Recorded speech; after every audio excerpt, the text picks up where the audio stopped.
que as práticas de cuidado, elas trabalham com muitos desafios, mas tem dois grandes desafios para mim que são fundamentais. Um desafio é qual a principal aposta dessa prática de cuidado. E eu coloco que a principal aposta de qualquer prática de cuidado, individual ou coletiva, de qualquer tipo de profissional, deve ser a defesa radical da vida de qualquer um. Da vida de qualquer um, porque todas as vidas valem a pena, né? Eu acho que isso é nuclear na minha maneira de compreender a ética do cuidado. E existe um outro desafio que para mim é fundamental na prática de cuidado, que é o fato de que a diferença do outro que está ali instalado na prática de cuidado enriquece essa prática. Acontece que na nossa sociedade a diferença é normalmente vista como uma ameaça.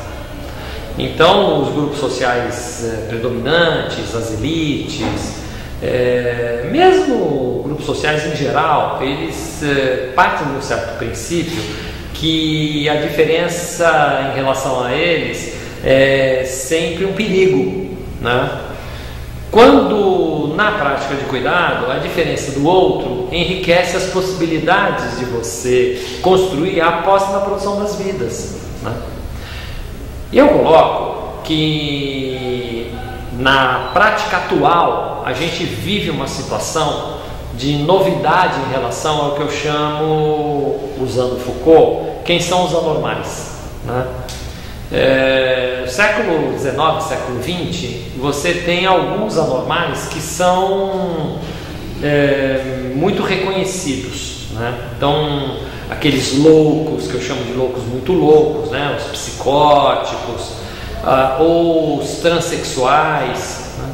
Eles são eleitos como anormais e são, inclusive, agredidos pela sociedade, né?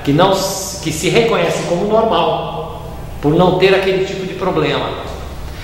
O que eu digo é que hoje, na realidade, a gente vive uma nova conformação da ideia de anormal, que é o que eu chamo os anormais do desejo, né?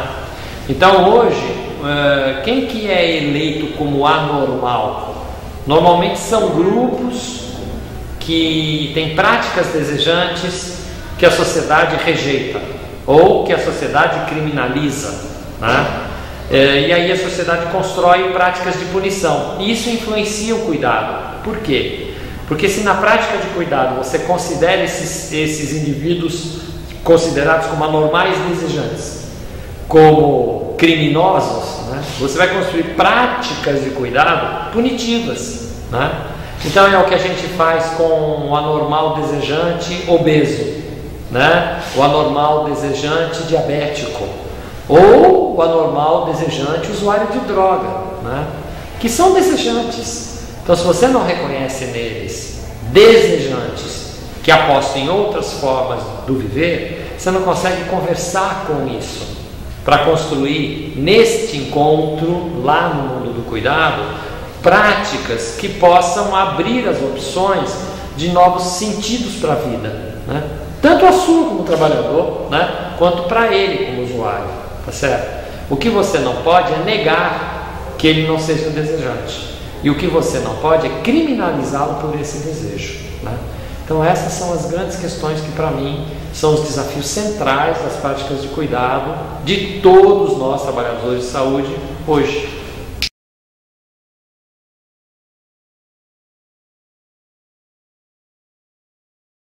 Então, uma sociedade que estimula práticas minifascistas, ela aumenta demais a possibilidade da produção de práticas minifascistas ali no cotidiano do serviço. Então, por exemplo, como é que a gente tem construído na sociedade brasileira a nossa relação com o fumante, né? Independentemente se eu considero ou não o fumar um problema, né? Por exemplo, eu não fumo. Posso considerar isso como uma coisa que não me agrada hoje. Posso também não querer fumar porque pode me produzir problemas, que eu não quero conviver com eles. Mas eu não estou autorizado a ser um fascista em relação a quem fuma, né? A me sentir no direito de expulsar quem fuma da sala, condenar ele aos lugares esdrúxulos, né? Eu preciso dialogar com ele, né? Então é óbvio que a prática cotidiana da sociedade que se autoriza essas práticas minifascistas de pegar um usuário de droga, tirar todos os direitos dele, aprisionar ele numa comunidade terapêutica, por exemplo, com uma internação compulsória, ela estimula no cotidiano dos serviços que a prática de cuidado também possa ser minifascista. Então você começa a condenar o paciente hipertenso que não está melhorando no seu quadro de hipertensão. Você começa a criar mini punições para ele, entendeu? Para o paciente diabético e tal. É óbvio que eu estou colocando que é um desafio para nós, trabalhadores de saúde, adotarmos exatamente a postura invertida, né? A postura de que é muito revolucionário na sociedade atual a gente apostar que a vida do outro vale a pena e que a diferença do outro me enriquece, né? Eu acho isso absolutamente revolucionário e coisas que a gente tem que fazer no nosso cotidiano, né? Na nossa vida sistemática.